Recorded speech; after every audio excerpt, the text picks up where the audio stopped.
Today I'm going to be teaching you guys how I draw people and the simple steps I take to prep and complete a portrait. Be sure to stick to the end of the video so you don't miss out on any important information. The first thing I do when I'm sitting down to practice is to get some inspiration. I like to use Pinterest because it's easy to save and have everything organized. I have my links to my Pinterest in the description below if you want to check it out. After I find inspiration, I always like to warm up my hand before jumping into an artwork. I find when I first sit down to draw, the first few pieces never come out right, so I always sketch a couple of pre-drawings before moving on to the final piece. I even thought of calling you up. Then I remember why we broke up. There's no way in hell we should make up. Thinking about us, I'm thinking about us. After I get the uglies out of the way, my hand is warmed up and ready for drawing. I'm lost in a fairy tale, 'cause you were just a heartbreak. Now, when it comes to learning and understanding how I draw people, I always start with the construction of the face. I like to use basic lines and shapes to map out all the features before going in with more detailed lines. You were just a heartbreak, nothing but a heartache. Also important to know, you shouldn't spend too much time on the mapping. Your line should not be perfect. This is the ugly stage, so please let it be ugly. Once your sketch looks decent and everything is to your liking, then you can go in with your liners. I personally love a brush liner or a black colored pencil. This is where I darken my favorite lines and erase what I don't need. It is very important that you do not sketch with dark lines, otherwise your details will get lost and you'll get frustrated with your work.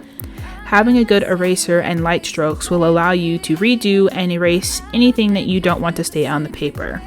And for anyone wondering, in this video I am currently using the Arteza Multimedia sketchbook paper, and I use a basic mechanical pencil for sketching, and I also use the Factus eraser and a Faber-Castell colored pencil for lining. Now, as always, let's take a break. Today's video is brought to you by watermelon and my love for it. I love water-packed food to help hydrate and energize my brain and body. But seriously, it's important to take a break to allow yourself to come back with a fresh mind and see the mistakes and make any changes you'd like to do before finishing your drawing. And it's nice to stretch your poor posture every once in a while. Now, the last step and the most important is coloring.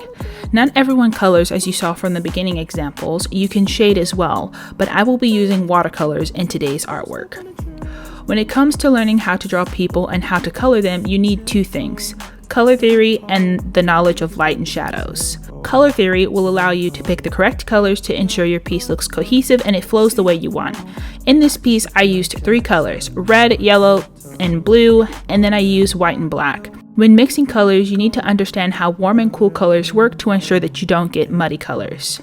As for light and shadows, when it comes to coloring, if you don't understand what these do in terms of an art piece, you will struggle greatly with coloring people and making them look like a person.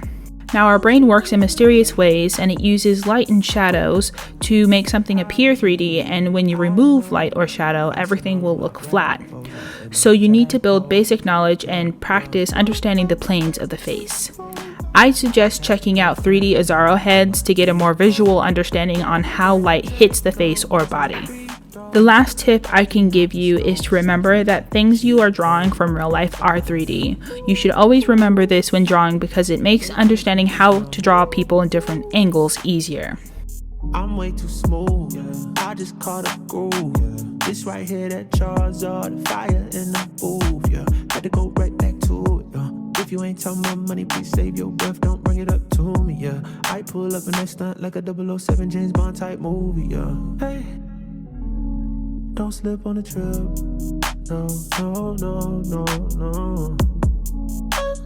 I'm going to finish off this artwork with the Arteza colored pencils, adding in some contrast that I can't really get with my watercolors, and that is it for the video. I hope you guys find this helpful. I will be creating a how to draw series and I upload every Saturday morning, so hit that notification bell and subscribe.